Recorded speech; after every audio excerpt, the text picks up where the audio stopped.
कब से कह रहा हूँ एक बार संभाल ले आकर अपने बाप को। सिर्फ माँ मरी है, तेरी बाप अभी जिंदा है। देखना मेरा क्या हाल हो गया है, कुछ भी ढंग का नहीं मिलता। समीर जी अपनी बेटी को ईसा को फ़ोन पर सुनाना शुरू कर दिया। ईसा की माँ को मरे हुए अभी 3 महीने हुए थे। तब वो करीब 15 दिन रुकी थी। मुंबई से दिल्ली रोज़ रोज़ आना मुमकिन भी नहीं था, पर फ़ोन पर रोज़ 3 बार घर पर बात कर लेती। 2 बार पिताजी से और 1 बार अपनी भाभी श्रुति से। समीर जी दिन में 2 बार रात बात करते, उसमें 10 बार अपनी बहू श्रुति पर खींच निकालते। तेरी माँ थी तब भी रोटी यही बनाती थी, तब इसे अपनी सास का डर था। कितने पतले फुलके बनाती थी, अब देखो इसे घास काटती है, मोटी रोटी बनाकर पटक देती है। हाँ भाई, कौन टोकने वाला है अब। 2 टाइम का दूध 1 बार कर दिया मैंने, वो भी इससे तमीज़ से नहीं दिया जाता। पता नहीं क्या मिलाने लग गई है, मैं इसकी जादू टोने में नहीं आने वाला, देख लूँगा सबको। रोज एक नई शिकायत सुन सुनकर ईसा का भी दिमाग खराब होने लगा था। वैसे श्रुति उसकी बहुत अच्छी दोस्त थी। 20 वर्ष हो गए श्रुति को उसकी भाभी बने। दोनों हमेशा हमजोली की भांति रहती। वो जानती थी श्रुति का स्वभाव कितना मिलनसार और केयर करने वाली है। माँ की 10 वर्षों तक उसने पूरी सेवा की, किसी को छुपी नहीं है। तब तो समीर जी भी उसके गुणगान गाते थकते नहीं थे, पर अब रोज श्रुति के बारे में सुन सुनकर वो भी उग चुकी थी। कहीं भाभी सच में बदल तो नहीं गई। देख ले, तेरी भाभी को कितनी बार कहा मेरे पैरों में दर्द है, फिर रोज मुझे दूध लेने भेज देती है। अच्छा भला देना आता है दरवाजे तक, लेकिन महारानी उसे नहीं मना कर दिया। हाँ, उसे 24 घंटे का नौकर मिल गया ना। बता रहा हूँ मैं, मेरी हालत बहुत बुरी हो चुकी है इस घर में। तू भी आकर मत संभाल।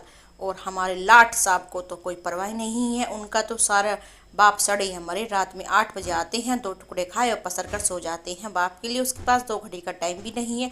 अरे तो बाप कभी पहले कहाँ था, उसे नौकरी से वक्त ही कहाँ मिलता है। ईसा ने भाई का संबंध आते ही भाई का पक्ष लिया। मैं कुछ नहीं जानता, तू आजा, बस एक बार आजा, फिर देख लेंगे कितनी मोटी रोटी बनाई। आज तेरी माँ जिंदा होती तो उसकी क्या मजाल थी ये मनमानी करती, समीर जी ने कहा। अब धीरे धीरे ईसा को भी लगने लगा कि कहीं श्रुति बदल तो नहीं गई, कहीं उसकी भाभी लापरवाह तो नहीं हो गई। वो भी क्या, रोज एक ही बात सुनते सुनते उसे भी लगने लगा अब श्रुति को समझाने की जरूरत थी, पर फोन पर कैसे। चलो राखी तो आ रही है, वैसे ही माँ के जाने के बाद पहला त्योहार है, क्यों ना दिल्ली का आकर चक्कर लगा लिया जाए। भाभी का भी डर रहेगा, मेरे पापा के लिए नहीं है, उनकी मनमानी भी नहीं चलेगी। ईसा ने पूरा सोचा और फिर टिकट करवा ली। चलो तुम्हें बाप की सुध तो आई, अब देखना अपनी आंखों से मेरे साथ कैसे व्यवहार हो रहा है। समीर जी बोल ही रहे थे, कमरे में श्रुति आ गई और उनकी जुबान चुप। अच्छा हुआ दीदी आप आ गई, अब 10-15 दिन पहले ही नहीं जाने दूंगी। मैं आपको जानती हूँ कितनी अकेली हो गई थी इन दिनों में। श्रुति का ऐसा मिलना ईसा को भला सा लगा। मुझे तो उसमें कोई बदलाव नहीं लग रहा था, ईसा ने सोचा, पर हो सकता है ये सब ऊपर का ऊपरी दिखावा हो। अगर इसने मेरे पापा के साथ कुछ गलत किया तो मैं इसे नहीं बख्शूंगी। ईसा मन में धार चुकी थी। माँ के बिना घर भूतों का डेरा लग रहा था, एकदम खाली, जैसे सिर्फ वह रहती थी यहाँ। ईसा माँ बाद पहली बार आई थी। माँ के बिना घर कैसा लगा उसे कहाँ पता था, पर श्रुति उसका एक्स्ट्रा ध्यान रखती। श्रुति के आते ही पहले चाय मठरी रख दी, उसके नहाने की व्यवस्था बना दी। अरे भाभी आप परेशान ना हो, मैं मेहमान थोड़ी ना हूँ। श्रुति को आगे बढ़कर क्या देखा ईसा ने एक बार फिर बोल दिया। इतना सुनते ही श्रुति की आंखों झरझर बहने लगी, पर वो इसे छुपाती हुई रसोई की तरफ निकल गई। ईसा को भी श्रुति की घुटन समझ आ रही थी। फटाफट कपड़े बदलकर ईसा भी रसोई में आ गई। उसे भी तो तहकीकात करनी थी। ईसा ने श्रुति को वही वही पहले जैसा फुल्का बना रही थी, एकदम पतले, शायद उसे देखकर बना रही हो। ईसा ने सोचा, बहू मेरा भी परोस दे। जी पापा जी अभी परोस देती हूँ, बस फुल्का सीख जाए।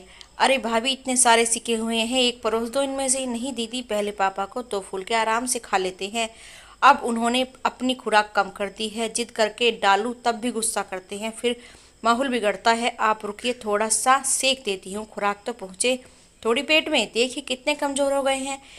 ईसा श्रुति का चेहरा ताकती रह गई। समीर जी ने आज भी रोटी पटकते हुए खा ली। ला बहू दे दे, बाल्टी दूध ले जाऊं। शाम होते ही समीर जी गुस्से में बोले। श्रुति ने बाल्टी दी और समीर जी के जाते ही शर्मा जी को फोन कर दिया।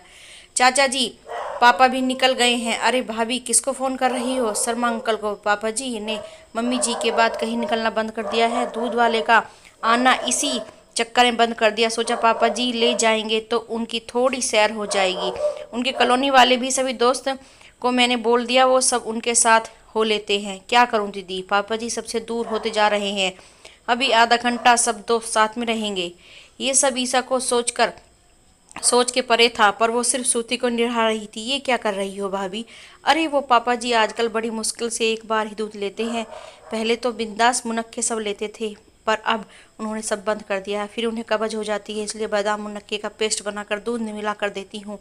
कुछ तो पहुंचे उनके पेट में। ईसा निरुत्तीर्ण होकर उसका चेहरा निहार रही थी।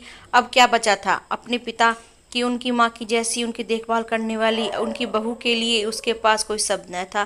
काश पापा भाभी को समझ पाते, ईसा मन में सोचने लगी। कहते अपनी भाभी से, मैं इसे जाना हो तो जाए अपनी माँ के पास 2-3 दिन, तब तक तू रहेगी यहाँ।